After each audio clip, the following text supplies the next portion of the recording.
Right, we're here at the Sheraton Grande in Laguna, and I am with Klaus, the General Manager. Thank you for coming on the show. Good afternoon, Mark. It's great to be here. Thank you. Now, we're talking about Phuket too. A bit like the internet, we're talking about the future of Phuket. Now, as you're a GM of a hotel, big hotel, what do you see as the future for hotels here? Well, we have seen in the recent past a lot of additional flights that were coming into Phuket, particularly direct flights from several destinations, Australia to name one. And these direct flights have certainly given us a lot of opportunity to tap into new business that in the past simply couldn't get here. So we've seen maybe a shift away from the long-haul flights from Europe and America, and maybe some more local markets. Well, Australia is still quite far away, but what about Asian markets? Well, also there, a very recent development. We had just hosted the Travel Agent Association of India, one of the biggest growth opportunities for us going forward. The Indian market is a market that we are putting a lot of emphasis on, because we believe there is a lot of potential in it. Are you personally positive about the future of Phuket? Absolutely. I think that one sign of that is that I left Phuket 14 years ago just to come back again after a long stint away, and Phuket is a place that has a lot of potential. Well, Klaus, welcome back to Phuket, and thank you for taking this time to talk to us. Thank you, Mark. It's a pleasure.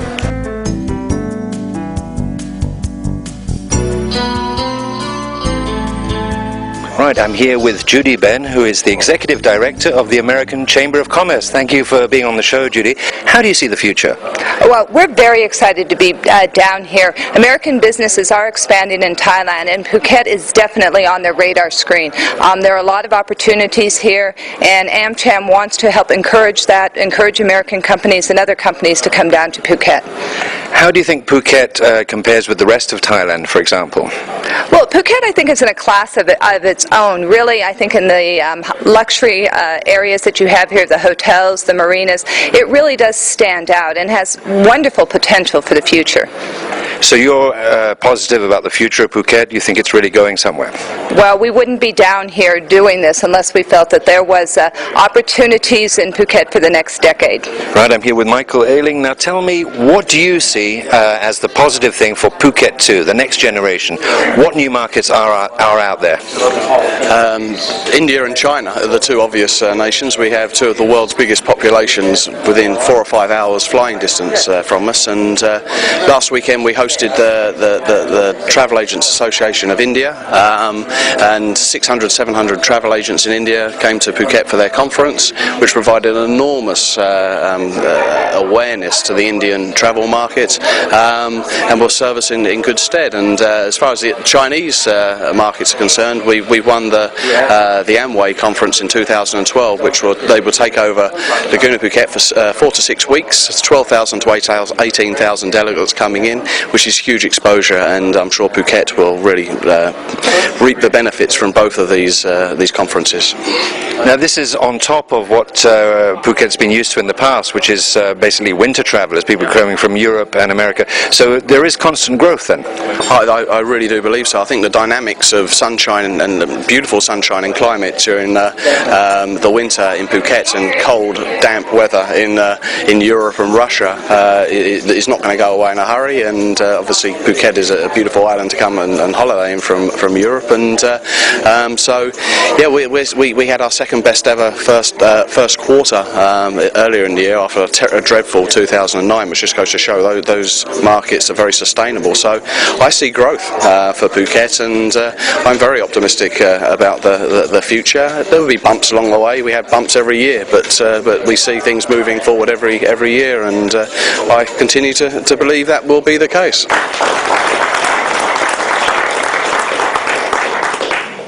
Good afternoon everyone, and welcome to Laguna Phuket. I'll be covering both property development and tourism because both of those are basically linked to the hip. Basically, where are we at the moment? Well, the last couple of years in both sectors have been adversely impacted by both the global recession and political instability in Thailand.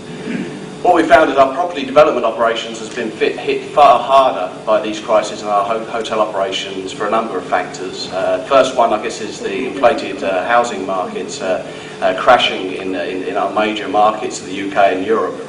making investment in second homes no longer fashionable, which pretty much was the case in 2006 and 2008 during our very good years. However, in the fourth quarter, things are looking good. It looks as though we're going to get back to normal based on the booking patterns, and we're looking as though we're going to have a strong first quarter in 2011. So, once again, Phuket's resilience to crisis has been demonstrated. Okay, our next panellist to come up will be Mr. John McGee, representing the media sector. John is the founder and publisher of the local newspaper, the Phuket Gazette.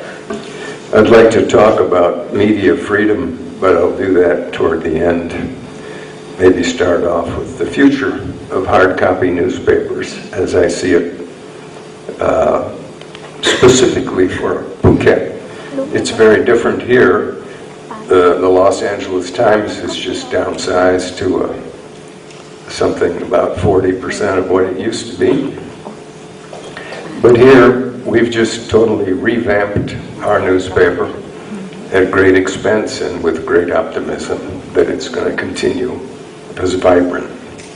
We launch tomorrow morning a new edition called the Nationwide Edition, which will be in every nation across the country and on 9 different airlines. We've been in Phuket for 8 years.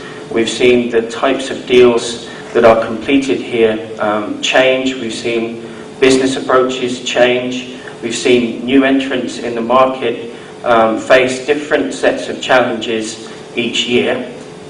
And amidst our experience with those clients, what we're able to deliver, I suppose, is a unique view. We often see very confidential information, which I won't be sharing with you today, but we see the behind-the-scenes drivers. I moved here 6 months ago. I'm glad to know we did the right thing. I'm here as a newcomer to the island, and representing an organization that is itself a newcomer and that very much hopes to be part of this bright future, helping to bring people for a whole new set of reasons to the island, whether it be for a week or for a lifetime. Woody holds weekly computer seminars in his sandwich shops where computer users swap advice and experiences. He also runs an internet speed reporting site for Phuket, which I'm sure a few of you will be interested in, and he's considered by some to be the go-to guide for any questions about the internet on the island. So please welcome Woody.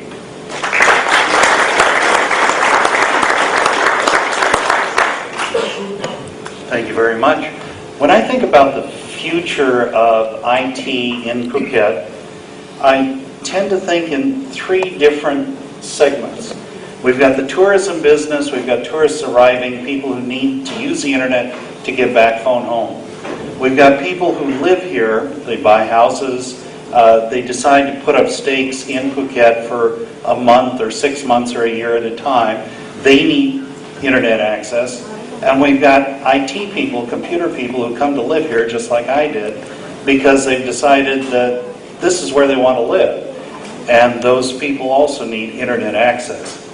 So I think the common denominator of the infrastructure problems that Phuket's going to have in the IT area is internet access, and it's been that way for the 10 years that I've been here, and I'll bet it's going to be that way for 10 more years.